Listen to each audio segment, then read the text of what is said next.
I talked to a guy who was deep into QAnon, went to the steps on January 6th, and didn't go in, but sort of went back that night, and his family had an intervention. Even then that didn't work, and he was like deep into this stuff. And slowly but surely they chatted, they went on long walks, and he was like, okay, maybe you're right, because those real world relationships and the care and the affection or whatever that you feel from these people can be bigger than the pull and the camaraderie that you have with folks online.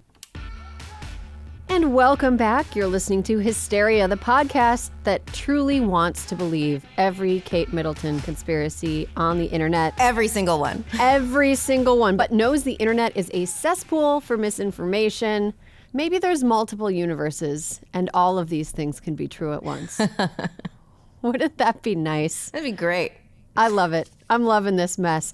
Our guest today is a senior reporter at NBC News with an emphasis on misinformation and its relationship with politics and the internet. To read more of her work, go to NBCnews.com or just Google her. Brandy Zadrozny, welcome to Hysteria. Thank you. Big fan of the pod. Big fan of you. Seriously. How are you? Fine. We're all fine, right? Everyone's fine? Great. Okay, so for people who are not already familiar with your work, can you give our listeners a little primer to your area of focus and how that became your beat? Yeah, so I was a librarian, and then I made my way to the Daily Beast in a very weird way and became a reporter. Erin, we worked together for a beautiful hot minute. And my beat was the internet, and it was just the weirdos on the internet. And it was a really fun beat where I got to report on, Christian domestic discipline, which is when, far-right Christians spank each other, and just like weirdos doing weird things, right? I did a lot of stuff on pickup artists, and suddenly in 2016, those weirdos became really politically important. They became, people that possibly put Donald Trump into office. And so those weirdos became even more important in 2020 when the anti-vaccine industry and the movement, which was a mostly online movement, came out and had a crazy effect on the world.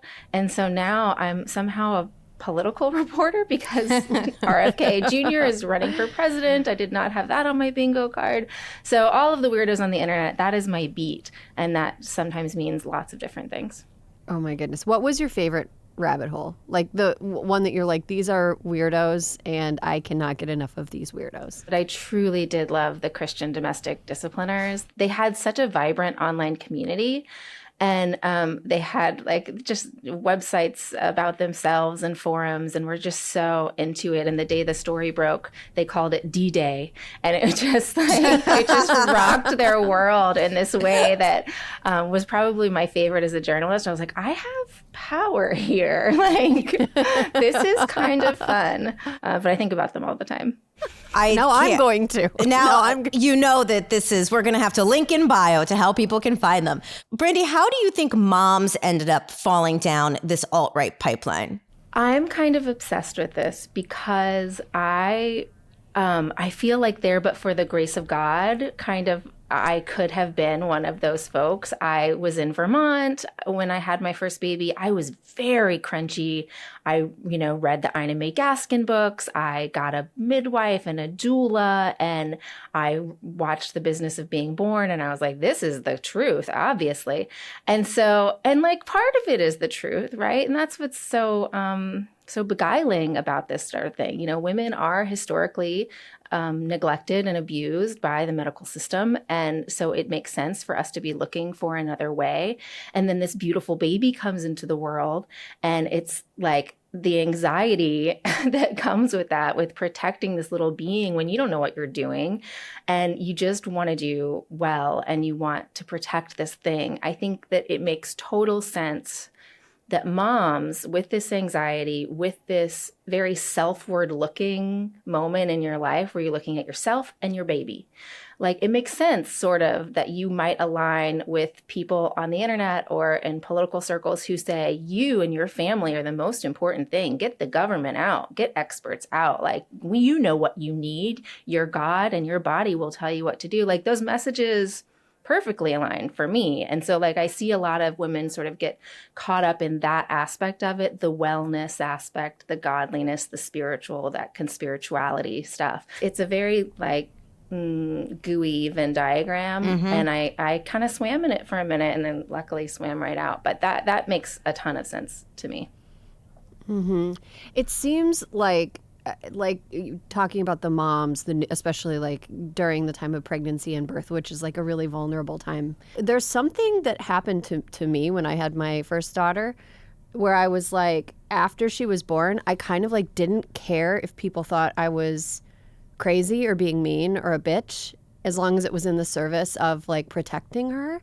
And it seems like there's this real opportunity for people who are trying to sow disinformation during that time, because you're so vulnerable and you're like, I don't care about anything except this like mama bear instinct that I have. Like, I don't care if people think I'm insane. I don't care. I mean, and I wasn't like, putting bleach up my asshole or anything like that. Not because I had a baby, I just do that anyway.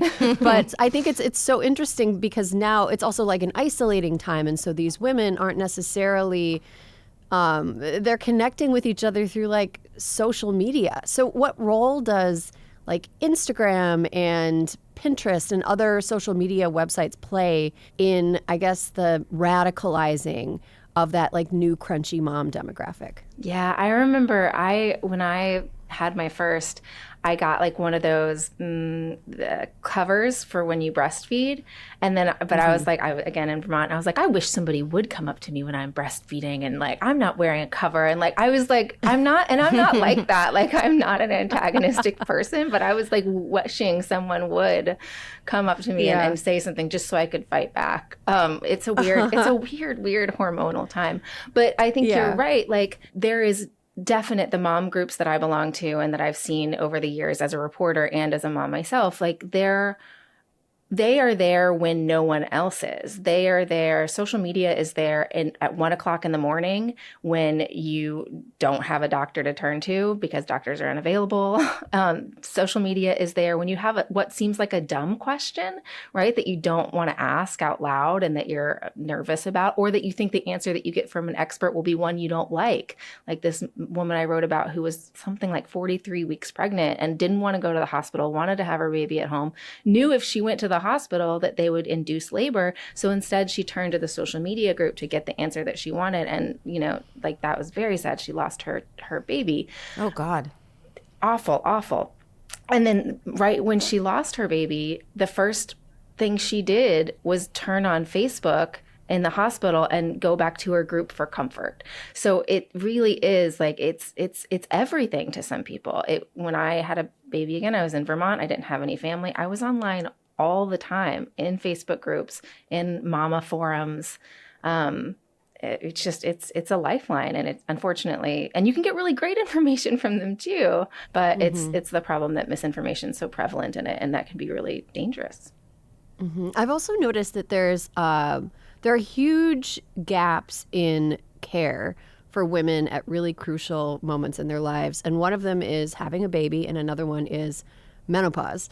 And I've seen a lot of stuff out there now. I think it's because I just turned 40 last year, even though I am not going through menopause. I'm like very pregnant. But I'm getting a lot of like menopause stuff. And some of it is like, oh, this is helpful. This is like community building. And some of it is like, this does not seem like it has a basis in fact. Have you noticed an upswing in the radicalization of perimenopausal and maybe menopausal women because the medical community doesn't really serve them well? I've got to say, I have not noticed that, even though I'm 43, so I feel like that's the content that should be sent my way right now. Maybe again, because of my job, like I'm still deep in the younger like mom group, so I'm just not getting that content. It would not surprise me, right? I would like to think pie in the sky that menopausal women are older and wiser, and we will just not fall for that. Oh, well, deeply perimenopausal woman, age 48 right here. And I can tell you some of the stuff I get served on TikTok is crazy. Like what? It's like you're getting, so I'm pretty good at like trying to create my own algorithm so I don't get too much of this. But there is a lot of, if you're having hot flashes, it's probably because you got the vax. Oh yeah. Oh my gosh. Oh yeah. It's like there's a lot of, now most of it is largely helpful. I tend to only follow doctors and really take my information from there. But to be clear, the same as a new mom who cannot go to sleep and is just on the internet, when you're getting hot flashes at 2 a.m. and you can't go back to sleep, you're like, let's see what TikTok has to say. Yeah. Wow, So I can see how that's the case. But that's why I'd like, to that point, I'm so struck by the only seeming answer to this, because platforms either can't or won't do something about, the sort of rampant health misinformation, especially directed towards women on their platforms, is that the only answer is for doctors and healthcare professionals to have a second job posting, right? When it's like I follow all kinds of health professionals, and it's like, I just got done from a 24-hour shift on labor and delivery, and now I'm going to make this video talking to you about the newest studies of the COVID vaccine. And I'm like, girl, get to sleep. Like, this is so not fair, but literally the only solution that I can see. Brandy, one of the things that I have noticed is that RFK is making the rounds on all the wellness podcasts. It feels almost as if this is exclusively his tactic, his campaigning. How do you feel like extremist rhetoric is playing among women voters as we move into the 2024 election? I'm really surprised and a little disappointed that he's sliding so seamlessly into the wellness space. It frustrates me as a person who cares, as a reporter and a person who cares about childhood vaccinations. I think they're really important. There is no other side. There is no debate. There's never been. And I'm just frustrated at it. Unfortunately, people have a very short memory, and that's the world that we live in. I think that women are more important than they have been for a very long time politically, especially the ones that came up in this sort of alt-right pipeline. Many are running for office right now. They were very visible in organizing and at the Capitol on January 6th. They are here. And, I think a lot in terms of their political power, in terms of this woman, Denise Aguilar. She's running for California State Assembly District 13. And she's not going to win. It's a very Democratic district, but she's running and she's getting out there, and her message is getting out there. And she really came up in California in 2019 when they were doing away with religious exemptions for vaccines in California after the Disney measles outbreak. So she came up, was a protester. She started this group called the Freedom Angels. She is now, Erin, to your point, the informed mama. She is a mama bear. She is fighting for your kids. And then a couple of years ago, after January 6th, I believe, she was in the Capitol at the time. She said she got maced at the Capitol. And and then afterwards she came home and she started this group called Militia. And they go into the desert and they learn survival skills. And if you look up, I think they still have a website. They're all holding these AKs and in the desert, wearing thigh-high boots. It just sort of encapsulates. And she's very big on wellness. There are supplements involved. She runs the whole I gambit. hope one of the supplements helps with chafing. If they're wearing thigh-high boots in the desert, they also should probably supply themselves with Vaseline. Listen, it's all about survival. But is she going to win? When we talk about political power and how that affects politics, do I think this woman is going to win her race? No. Do I think that she's promoting herself and making and empowering herself and her group to be more involved in these local races and be more politically minded? Yes, I do. And so that's sort of the thought I have in terms of politics. Is yes, they are women, especially on the right, guided by this woo, are becoming more politically important, I think. Mm-hmm.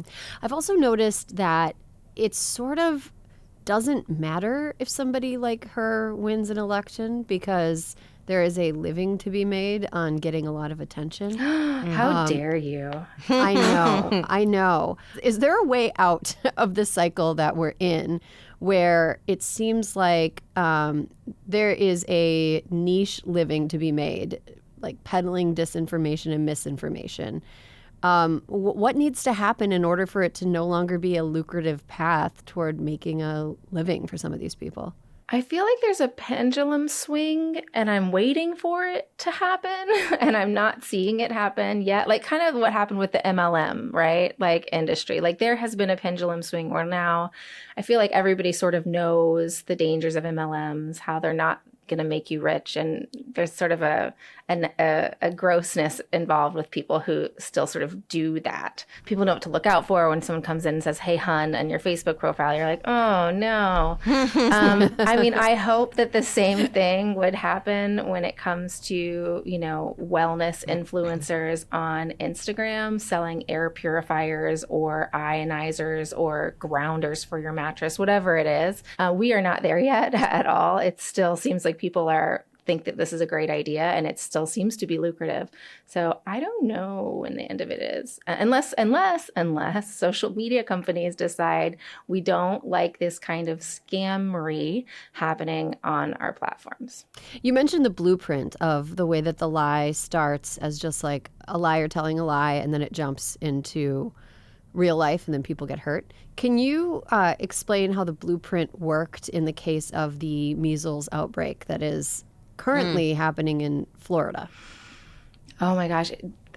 Well, sure. COVID complicated everything because for a minute before COVID, the players were clear. I could give you the anti-vax movement, you know, in my hands and say, here are the major players. Here's how they're making money. It was a small but vocal effort. And now it is a large and vocal effort. In the case of the current measles outbreak throughout the United States, but specifically Florida right now, what happened was people were generally getting measles vaccines for their children. COVID came, everybody lost their minds, and all over the internet from groups like RFK's Children's Health Defense and others came and said the COVID vaccine is very, very, very dangerous. And they made a lot of people believe them because they were the people saying this in April of 2020, before a COVID vaccine was even on the market. They were saying there will be a COVID vaccine and it will kill you, it will harm you. And they've kept that lie going.